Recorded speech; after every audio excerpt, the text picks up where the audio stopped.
po, manual emergency button. Third button po for album viewing, and then fourth is settings. So pag connect po kayo, punta lang po kayo ng system settings, then Wi-Fi settings po, tapos open nyo lang po yung Wi-Fi hotspot.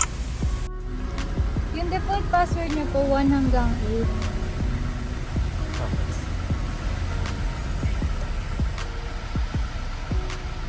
70Mai na app.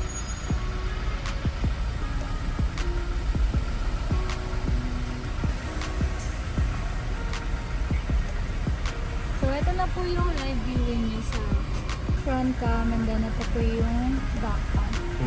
Then, album po, pag gusto niyo po mag-view ng recordings, all videos po, main camera po for front camera, extended camera po para sa rear cam. Then, included na po yung date and time mo. Tapos, if gusto niyo po i-download sa local albums, dito na lang po siya pipiliin. Then, dito, once po na napuno yung storage po niya, automatic magre-loop recording po siya. Yung lumang videos po ang papalitan lang ng bago.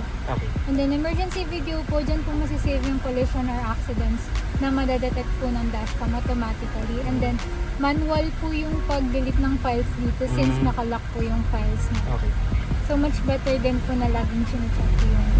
Sa parking security po, hindi nyo po siya ma-activate since kailangan po ng hardware kit for this feature. Sa smart travel naman po, yung emergency video, naka-low lang po dapat siya lagi para po konting lubak or hams hindi po siya agad marirecord as collision.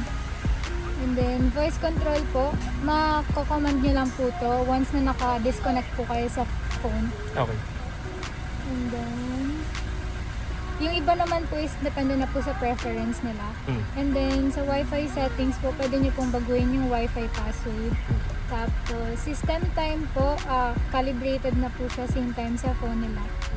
Tapos, yung format po, if gusto nyo pong i-wipe out lahat ng videos ng dashcam, including yung emergency videos. Then, one device at a time lang po yung pag-connect sa dashcam, pero multiple device po pwede magkaroon ng access. As long as meron po silang Wi-Fi and then app po na nakakonect.